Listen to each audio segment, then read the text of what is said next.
Okay, अस्सलाम वालेकुम जी, सब सुनने और देखने वालों के लिए, सब दो बहुत ग्रुप्स के हाजरीन के लिए, सुनने वालों के लिए। इससे पहले हमने जितने भी टॉपिक्स पे बात की, बड़ी एक्साइटमेंट के साथ बात की, बड़ी मोटिवेशन के साथ बात की और बड़े पैशन के साथ हम लोग आप लोगों के सामने आए और हमने बात की।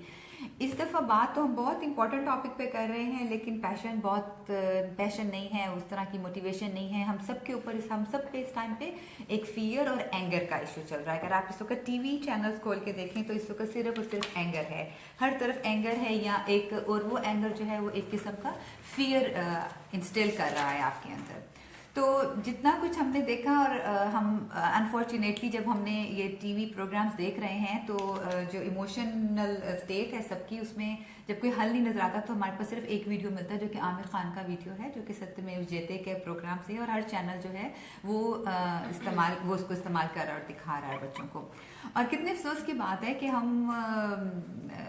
कितना बड़ा मुल्क है हम माशाल्लाह, और हम अपनी तारीफें करते नहीं थकते जब हम करते हैं, और तो कि हम एटमी पावर हैं और क्या क्या कुछ हम हैं माशाल्लाह, काफ़ी इज्जत और नाम भी बनाया हमने। लेकिन हम अपने बच्चों की सेफ्टी के लिए हमारे पास छोटा सा मवाद नहीं है। मैंने बहुत कुछ सर्च किया, बहुत जगह देखा, तो मुझे सबसे ज़्यादा अच्छे मटेरियल जो मिले वो मुझे इंडियन मटेरियल मिले और एज अ कार्टून बेस्ड मिले मटेरियल देखने के लिए कि माँ अपने बच्चों को कैसे बताएं इसके बारे में कि हमें क्या करना चाहिए, इनअप्रोप्रिएट टच क्या होता है, ये कैसे बात करनी चाहिए, कौन सी बात किसके साथ करनी चाहिए, कौन सी बात किसके साथ नहीं करनी चाहिए, ये सब के बारे में सोचा। और कुछ हम सब खवातीन ने मिलकर ये प्लान किया कि हम एक इसके ऊपर एक बात करें, पैनल हम सब खवातीन मिलकर बैठे और हम बात करें। और ये यंग मॉम्स हैं, मैंने स्पेशली इन यंग मॉम्स को इन्वाइट किया कि जो ये इन चीज़ों से गुजर रही हैं। और जब हम पाल रहे होते हैं ना बच्चे, तो हम और बातों के बारे में सोच रहे होते हैं, ये बड़ा होकर क्या बनेगा। सबसे पहले ये ख्याल होता है हमें अपने बच्चों के बारे में, ये नमाज पढ़नी सीख ले, ये कुरान पढ़ना सीख ले, ये बच्चे ग्रेड्स ले आए, इसकी हमारे जो मोटिव्स होते हैं और हमारी जो बच्चों के बारे में जो हमारे प्लान्स होते हैं वो इतने आगे के होते हैं कि जो करंट सिचुएशन होती है वो हमारे लिए मुश्किल हो जाती है कि हम उस करंट सिचुएशन के अंदर बच्चा क्या कर रहा है। तो बात सारी है कि मैं आज जो बात करना चाहूँगी वो बहुत ही to the point and focus बात करना चाहूँगी, और जब हम टिप्स के ऊपर आएंगे उस वक्त हम आप क्वेश्चन जो हैं, यहाँ हमारा पैनल बैठा हुआ है, ये सब जो हैं ये आप लोगों के ही बताए हुए क्वेश्चंस जो हमारे पास हैं, इसे हम करना उस पर हम जवाब देना शुरू करेंगे। तो मैं शुरू थोड़ी सी साइंटिफिक एविडेंस से बात करना शुरू करूंगी कि हो क्या रहा है, ये इसे कहा क्या जाता है और ये क्यों हो रहा है सब कुछ। अगर हम पाकिस्तान के नंबर्स के ऊपर जाएं तो पिछले इस एक साल में हमारे पास 4,139 केसेस जो हैं पाकिस्तान में वो रिपोर्ट हुए हैं पिछले साल। सबसे ज़्यादा केसेस पंजाब में रिपोर्ट हुए हैं, और आप ये देखें कि जब इसमें सबसे ज़्यादा जो है वो सेक्सुअल अब्यूज़ के केसेस हैं। ठीक है, सबसे बड़ा सूबा पंजाब में केसेस हो रहे हैं, उसके बाद सिंध में है, और ये वो केसेस है जो कि रिपोर्ट हो गए। ये वो माँ बाप है जिन्होंने बड़ी हिम्मत करके जाके बता दिया। हमारे यहाँ तो बताया भी नहीं जाता, क्योंकि इसके अंदर हमारे यहाँ बहुत बड़ा प्राइड और शेम का आंसर है कि नहीं। और वो बच्चे जिन्होंने घर आके बता दिया, ये वो बच्चे हैं, ये वो बच्चे नहीं हैं जो कि अभी मर्डर हो गए, जैसे जैनब वाला केस हो गया, ये मर्डर हो गया। अच्छा, अब मैं आप लोगों के साथ कंपेयर करना चाहती हूँ अमेरिका के नंबर्स। अगर मैं पूरी दुनिया के नंबर्स और डेटा आपके साथ शेयर करने लगूँ तो हमारा टाइम बहुत ज़्यादा निकल जाएगा, और हमें भी अंदाज़ा है कि इतना लंबा लेक्चर और टॉक सुननी भी कोई आसान काम नहीं होता, तो लोगों का इंटरेस्ट और टाइम और ख़राब हो जाता है इसका। इस वक्त मैं 2015 से बात करती हूँ अमेरिका के डेटा की। 2016 में जो रिपोर्ट्स आई हैं उसके हिसाब उसमें 3 मिलियन बच्चे विक्टिम हुए, ओनली 2015 में 2 मिलियन बच्चे अब्यूज और निगलेक्ट का विक्टिम है। लेकिन उसके अंदर से सिर्फ 1670 बच्चे डेड हुए, मतलब वुड में। अब आपने डिफरेंस देखा, इसका मतलब है ये सब कुछ हर जगह हो रहा है, और अमेरिका में जरूर बहुत ज्यादा हो रहा है, लेकिन रिपोर्ट हुए हैं केस, और उसके अंदर एक छोटा पोर्शन जो है बच्चे जो हैं उनकी डेथ हुई है। फिर इसके बाद जो इस वक्त का है, इसमें अब तक जो है इस वक्त 7 मिलियन बच्चों के साथ जो है वो रिपोर्ट हो चुके हैं अब तक, और आप ये समझें कि इस वक्त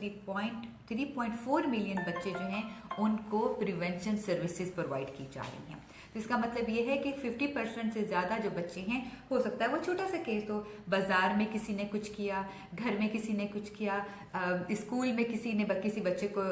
it's not rape, it's abuse, ये सेक्सुअल और फिजिकल अब्यूज अब्यूज की बात करें, हम ये नहीं कह रहे कि सारे बच्चे रेप हुए। तो इस चीज में आपने अंडरस्टैंड करना है कि बच्चा हमेशा सिर्फ सेक्सुअली अब्यूज नहीं होता, बच्चा फिजिकली बहुत ज्यादा अब्यूज हो सकता है, इमोशनली बहुत ज्यादा अब्यूज होता है। इसके अलावा बच्चा निग्लेक्ट बहुत होता है। जैसे कि किसी बच्चे ने आके अपने माँ बाप को बताया कि मुझे ये अंकल और ये आंटी ने कुछ कहा है, और माँ बाप ने तवज्जो नहीं दी, और वो काम बढ़ता रहा, तो वो फिर निग्लेक्ट के जुमरे में आएगा कि पेरेंट्स को बता रहा था बच्चा, और फिर भी पेरेंट्स जो थे वो सुन नहीं रहे थे, इस तरफ तवज्जो नहीं दी उन्होंने। तो मेरा ख्याल से कि स्टार्ट में ही हमें एक ऐसा कन्वर्सेशन अपना उनके साथ बिल्ड करना चाहिए रिलेशनशिप जी, कि बच्चे इतना कंफर्टेबल हों कि अपने पेरेंट्स से डिस्कस कर सकें इस तरह की कोई बात। जी। तो what is child sexual abuse actually? इसको आप चाइल्ड मोलेस्टेशन भी कहते हैं। अगर आप बहुत ज़्यादा गूगल करेंगे, इंटरनेट पे जाएंगे, तो आपको बहुत ज़्यादा ऐसे लफ्ज़ मिलेंगे जिसे मोलेस्टेशन क्या होती है। तो ये एक बड़ा इंसान, एक बड़ा बच्चा तो नहीं कह सकते, अब एक अडल्ट, जब एक बच्चे को इस्तेमाल करता है अपनी सेक्सुअल स्टिमुलेशन के लिए, तो उसको कहते हैं चाइल्ड मोलेस्टेशन। और जो ये काम करता है उसे चाइल्ड मोलेस्टर भी कहा जाता है। तो ये टर्म्स माओ के लिए सीखनी बहुत जरूरी है। हमारे यहाँ तो सेक्स का वर्ड ही इतना बड़ा टैबू है कि हम उफ ये लफ्ज ही मुंह से ना निकाल दो, और उसके हवाले से चाहे सारी जिंदगी के लिए अपना नुकसान कर लो।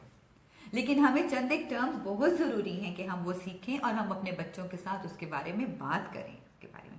इसके अलावा हम ये देखते हैं कि ये आप बच्चों के ऊपर के बच्चों के साथ ये प्रेशर टेक्निक्स इस्तेमाल किए जाते हैं बच्चों को। इनडिसेंट एक्सपोजर है कि बच्चों को अडल्ट जो हैं खुद अपने बॉडी पार्ट्स शो करते हैं, पहले उनको प्रेशराइज करते हैं अपने बॉडी पार्ट्स शो करने में, और फिर उन्हें कहते हैं कि आप भी ये करें। तो उनको प्रेशराइज किया जाता है इस वक्त में। और ये सब कुछ अब जो बहुत ज़्यादा इस्तेमाल होता है, हम अगर ये सोचें कि ये सब क्या है, तो ये एक पूरी इंडस्ट्री है। इसे पोर्नोग्राफी की इंडस्ट्री कहते हैं। ये एक इसके अंदर बच्चों को कहा जाता है कि आप अपने बॉडी पार्ट्स दिखाएं। तो बच्चों को तस्वीरें खींचने का शौक भी तो बहुत हो गया आजकल, और हर कोई सेल्फी ले रहा है। तो ये बड़ा आसान हो गया है अब इन इंडस्ट्रियों के लिए, क्योंकि आप सेल्फी लेते हैं तो बच्चों का ख्याल है कि कोई किसी के साथ भी, अम्मी ने भी तो किसी भी पार्टी में जाके एक सेल्फी बनवा ली थी, अब वो भी तो किसी आंटी के साथ या अंकल के साथ या कहीं भी, तो ये बनवाना तो कोई बुरी बात ही नहीं है। तो बच्चे जो हैं वो अपने आप को एक्सपोज कर देते हैं और तस्वीरें खिंचवाना शुरू कर देते हैं, जो कि बाद में पोर्नोग्राफी इंडस्ट्री में इस्तेमाल की जाती हैं। ठीक है, ये हर सेटिंग में हो रहा है, ये स्कूलों में हो रहा है, हमारे पास एविडेंस है, हमारे पास डेटा है around the world including UAE. ये बच्चों के कहें कि बच्चों का इनडिसेंट एक्सपोजर जो बच्चे कर रहे हैं स्कूलों के अंदर, जब बच्चे कुरान वगैरह पढ़ने जाते हैं, जहाँ पे बहुत ज़्यादा बच्चे इकट्ठे हैं, उसी जगहों के ऊपर, स्पेशली पाकिस्तान जैसे इलाकों में, हमारे घरों में जब हमारे यहाँ बड़ी बड़ी शादियाँ होती हैं, माएँ और बाप जो होते हैं वो इंतजामात में मसरूफ़ हैं, बच्चों को तैयार करके इकट्ठे खेलने के लिए भेज दिया, और हम इतने ज़्यादा अपने कामों में लग जाते हैं कि हमें नहीं पता इस तरह के जो मजमे होते हैं या किसी की डेथ हो जाती है हमारे यहाँ, तो एक बहुत बड़ी सी गैदरिंग हो जाती है और हम अपने रिचुअल्स में लग जाते हैं, आज ये हो रहा है, आज ये हो रहा है, बच्चों के पर किसी की तवज्जो नहीं होती। लेकिन जो ये लोग होते हैं इनकी खास तवज्जो ऐसे मौक़ों पे होती है। ऐसे टाइम पे बच्चे किडनैप्ड होते हैं, ऐसे टाइम पे बच्चे गायब होते हैं, बच्चे रेप होते हैं, बच्चे अब्यूज्ड होते हैं, हर किस्म से। अच्छा, अगर हम उसके टिप्स हम एंड पे करेंगे कि हमें, मुझे पता आपके जहन में आ रहा होगा कि हमें बताएं अब हम करें क्या। नहीं, मैं आपको अभी नहीं बताना चाहती आप क्या करें, मैं ये चाहती हूँ कि आप ये सुने ये क्या होता है, ये क्या होता है, और इसका होने के बाद आपने चाहे बच्चे को तवज्जो दे दी, बात सुन ली या नहीं सुनी, बच्चा या फैमिली किस ट्रॉमा में से गुजरते हैं। इस वक्त ज़ैनब की फैमिली किस ट्रॉमा में से गुजर रही है, या वो बच्चियां जो उससे पहले 12 बच्चियां जो गुजर चुकी हैं उसकी फैमिली किस ट्रॉमा में से गुजरी है। हमारे पास कोई ऐसी सोशल सर्विसेज नहीं है पाकिस्तान में जो कि जाके उस फैमिली के साथ को कंसोल कर सके और उनके साथ बात कर सके। सिर्फ हमारे सियासतदान जा रहे हैं और वहाँ वो चूंकि वो उनको लाइमलाइट मिल रही है। लेकिन क्या हमारी किसी इंडस्ट्री ने, हमारी साइकेट्रिक एसोसिएशन जो पंजाब की हैं, क्या उनमें से कोई साइकोलॉजिस्ट, कोई साइकाट्रिस्ट, कोई काउंसलर, कोई टीचर्स, कोई एसोसिएशन उठकर उन लोगों के पास गई है जो कि उस माँ को तसल्ली दे सके कि इस वक्त उसके साथ जो हो रहा है इस वक्त वो किस ट्रॉमा में से गुजर रही है। सिवियर डिप्रेशन, पोस्ट ट्रॉमेटिक जो ट्रॉमा है वो, एंग्जाइटी, स्ट्रेस, पैनिक अटैक्स, हो सकता है इस वक्त तो वो माँ जो है वो नींद की दवाइयाँ खिलाकर उसको सुलाया जा रहा हो इस वक्त, लेकिन क्या हम इन चीज़ों को हाईलाइट कर रहे हैं कि जो फैमिली जिस चीज़ में से गुजरी है वो कितनी इंपॉर्टेंट है? क्योंकि जब वो ये सोचते हैं कि बच्चे के साथ क्या हुआ, औलाद की तकलीफ से बड़ी तो कोई तकलीफ नहीं होती है, कभी भी आप देख लें कि इससे बड़ी कोई तकलीफ नहीं होती। तो इस वक्त अगर हम जो लोग भी सोशल मीडिया पे इस काम के पे बात कर रहे हैं, मैं उन सबसे ये रिक्वेस्ट करती हूँ कि उसकी माँ अगर ख़वातीन है जो करीब है तो वो उसकी माँ के पास जाकर बात करें और ये बात उससे मत पूछें आप कहाँ थी, आप क्या नहीं कर रहे थे, आप कैसे नहीं कर रहे थे, ज़ैनब क्या कर रही थी, ज़ैनब क्या नहीं कर रहे थे। ये उसके साथ ये बात करें कि उसको इसमें से बाहर कैसे निकलना है। और हम ख़वातीन को, हम लोगों को इस केस को अलाइव भी रखना है, क्योंकि कल दूसरी चीज़ हो जाएगी, कल आपके घर में बर्थडे पार्टी होगी, किसी के घर में कोई शादी है, किसी के घर में, हम भूल जाते हैं। इसलिए जो चाइल्ड मोलिस्टर्स होते हैं उनको मौका मिलता है, वो तो देख रहे हैं, उनकी तो हमारी नब्ज़ पे हमसे ज़्यादा हाथ है, वो तो देख रहे हैं 4 दिन रो लेंगे, 5 दिन रो लेंगे, परसों उसी गली में उतनी ही बच्चियाँ फिर बाहर खेल रही होंगी और उसी तरह खेल रही होंगी, क्योंकि कोई रेमेडी नहीं की गई, कुछ नहीं किया गया। बहुत बड़े बड़े बयानात दिए गए हैं, रोने धोने हुए हैं, टीवी पे एंकर्स ने आंसू बहाए हैं, लेकिन कोई सेट प्रोग्राम नहीं किया गया कि हमारे स्कूलों में क्या किया जाए, हमारे टीचरों को क्या ट्रेनिंग की जाए, हमारे माँ बाप के साथ कैसे बात की जाए, वो काम नहीं हुआ है अभी तक। ठीक है,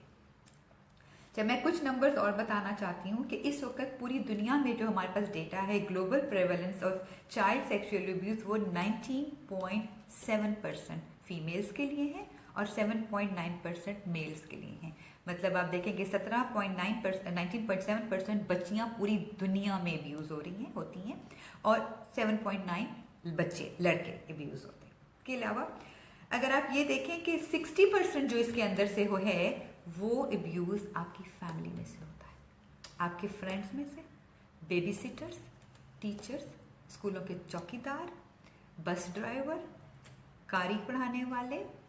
अंकल, कोई चचा, कोई खालू, कोई फुफा, कोई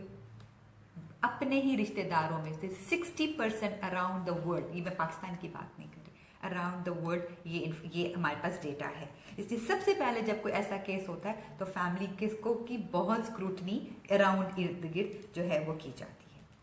ठीक है, चले अच्छा, अगर हम ये देखें कि रीजंस जो हैं कि चाइल्ड के बारे में कि हमारे कल्चर में स्पेशली अब्यूज़ को बहुत सीक्रेट रखने की कोशिश की जाती है। हमने नंबर देख लिए, हो गया, बात नहीं करनी इसके बारे में। इसी तरह से जो ज़ैनब से पहले 11 बच्चियां हुई हैं उनके बारे में बात नहीं, हमें नहीं पता चली। और जितने लोगों के बारे में मैं टीवी देख के या सोशल मीडिया देख रही हूँ तो वो ये कह रहे हैं मीडिया ने उठा दिया, बड़ी मेहरबानी जी मीडिया ने उठा दिया, हम भी मीडिया ही यूज़ कर रहे हैं इस वक्त। लेकिन बात सारी ये है कि मीडिया से पहले बच्चे जो हैं वो मीडिया के दरख्त से नहीं उगरे, किसी के यहाँ औलादें मीडिया की वजह से नहीं पैदा हो रही, औलाद हमारी है, तो हमारी जिम्मेदारी ज़्यादा है। और हम इसको क्यों इतना सीक्रेट, तो सारी जिम्मेदारी सोसाइटी की है, सोसाइटी ने खुद, और सोसाइटी बनती है घरों से, मर्द औरत जब घर बनाते हैं तो सारी जिम्मेदारी हमारे ऊपर से शुरू होती है। हमें अपनी जिम्मेदारी लेनी चाहिए आगे, हम कैसे इसको बेहतर करा सकते हैं। चलो, हमारे यहाँ सबसे मुश्किल बात यह है कि जब हम इसको सीक्रेट, हम बच्चा जब आके बताता है तो माँ बाप समझ भी नहीं पाते कि वो क्या है, क्योंकि बच्चा उसको एक्सप्लेन नहीं कर सकता, उसके पास वर्ड्स नहीं होते कि हुआ क्या है मेरे साथ। और हम ये सिर्फ किसी भी किस्म का सेक्सुअल अब्यूज़ की बात कर रहे हैं, हम इसको अभी रेप की बात नहीं कर रहे हैं कि ये मुझे किसी ने कहाँ टच कर दिया, मुझे किसी ने किस तरह टच कर दिया। हमने कुछ अर्सा पहले एक वीडियो देखा था, थोड़े दिन वो सोशल मीडिया पे चला था, शायद आप लोगों ने देखा था, होगा, एक बच्ची बाजार में सौदा सलफ लेने जा रही है और वो जो दे रहा है बच्ची को, वो जो है वो बच्ची को बहुत बुरी तरीके से पिंच कर रहा है, उसकी चेस्ट पे उसको टच कर रहा है। जो दुकानदार है पैसे ले रहा है और बाकायदा, और जिसने वीडियो बनाई है उसके पास वीडियो बनाने का टाइम है, उसको रोकने का वक्त नहीं है, विच इज़ वेरी सैड के वो इसका मतलब है वीडियो बना के वो एंजॉय कर रहा है, वो कह रहा है मेरे कितने लाइक्स आ गए हैं, मुझे क्या देख रहे हैं, तो वो एक उसका अपना माइंड सेट बता रहा है। लेकिन वो वीडियो थोड़े दिन वायरल हुई, इसके बाद वो वीडियो ख़त्म होगी। अगर हम उस तरह की वीडियोस के बारे में पहले बात कर लें तो शायद ज़ैनब जैसी बच्चियाँ और जैसी बहुत सारी बच्चों को हम बचा सकें।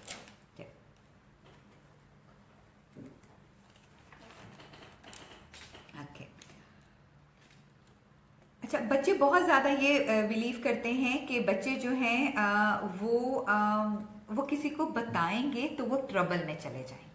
वो इसलिए भी सीक्रेट रखा जाता है। उनको लगता है कि हम ये बताने वाली बात नहीं है, हमने बताया तो अम्मी अब्बा हमें डांटेंगे। कि और सीक्रेट भी स्पेशली फैमिली की तरफ से जब रखा जाता है कि ये अगर फैमिली का कोई बंदा है, कोई अंकल ये काम कर रहा है, तो बच्चों को लगता है कि हमने ये कह दिया तो हमें डांट पड़ जाएगी, तो वो बताते नहीं है। और जो हमने इसके साथ एक शेम लगाई है ना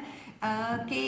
मेरी बेटी के साथ ये हो गया या मेरे बेटे के साथ ये हो गया, तो हम लोगों को अब ये कैसे बताएं कि। और सबसे पहले बहुत से लोग ये बात करते हैं, आजकल तो आप देखें ना, मुझे कल किसी ने फोन पे ये मुझे कहा कि आप ये देखें ना कि ये जो मॉर्निंग शो स्टार्ट हो गए हैं और मॉर्निंग शोज में क्या क्या कुछ दिखाया जाता है, इसकी वजह से ये हो रहा है। मॉर्निंग शो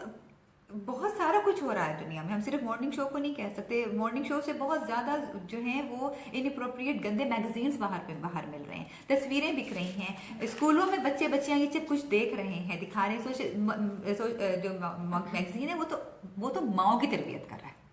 जो आपका सुबह का मॉर्निंग शो है ना, वो माओ का तरबियत कर रहा है, तो वो माओ को इसके बारे में बात करनी चाहिए। वो बच्चों की तरबियत नहीं कर रहे बैठ के। हाँ, वो जो कुछ माओ को सिखा रहे हैं, माएँ वो कुछ घर पे कर रही हैं, जिसकी वजह से बच्चों के अंदर इनडिसेंट एक्सपोजर जो है वो पैदा हो रहा है। माएँ खुद अपनी जिम्मेदारी नहीं ले रही कि अगर हमने जो है वो सुबह 11-12 बजे तक बैठ के वो जो शादी दिखा रहे हैं उसके अंदर, और जो फैशन दिखा रहे हैं, अगर हमने वही करना है, तो बच्चे भी ये समझते हैं कि हमें भी ये सब कुछ पहन के करके सिर्फ तस्वीरें खिंचवानी है। ट्रॉमा की मैं बात करी थी कि ट्रॉमा जो है वो इतना ज़्यादा हो जाता है कि ये लाइफ लॉन्ग ट्रॉमा चलता है, क्योंकि और हमारे पास एक childtrauma.org एक आप ये समझें एक वेबसाइट ऑर्गेनाइजेशन है, वो सिर्फ चाइल्ड ट्रॉमा के ऊपर आपको उसके ऊपर नंबर्स मिलेंगे। वो ये उनका पास ये नंबर है कि 1 out of 3 फीमेल्स, हर 3 में से एक जो लड़की है और 5 में से जो एक लड़का है ना, वो अपनी ज़िंदगी में 18 साल की उम्र तक एक बार सेक्सुअल अब्यूज हुआ होता है। ये वहाँ का डेटा वो दे रहे हैं। इट इज़ टू मच, ये बहुत ज़्यादा है। और फिर जब हम काम करते हैं एज अ क्लिनिक में, डॉक्टर साइकोलॉजिस्ट बैठ के काम करते हैं, और जब हम तो सबसे पहला क्वेश्चन हम ये लिखते हैं, पूछते हैं कि क्या कभी आप सेक्सुअली या फिजिकली इमोशनली अब्यूज हुए अपने बचपन में। लोग नहीं बताना चाहते। हमें जाके कोई 20वें सेशन में ये बात पता चलती है कि जो हम ट्राई कर रहे हैं ट्रीट करने की पहले सेशन से, वो जाके असल रीजन तो वो ट्रॉमा है वो ही नहीं निकला, वो शेम है कि मैंने, और वो जो पेन है वो ही नहीं निकला। बहुत सी औरतें आके बताती हैं कि हम अपने घरों में किस तरह अपने फुफ्फाओं से, खालाओं से, मामुओं से, चचाओं से, आप लोगों को शायद मेरी बात अच्छी नहीं लगेगी लेकिन इट्स अ फैक्ट, ये है, ये सब कुछ हो रहा है इस तरह। हाँ, बहुत सी माँ ये बात समझ सकती है जिनकी बच्चियों ने आकर उनको बताया होगा और उनको कहा होगा कि नहीं बेटा ये बात नहीं कहनी, बस चुप, आगे नहीं बोलना, बस मामा से बात कर दी, अब कुछ नहीं करना। अच्छा, इसके अलावा हम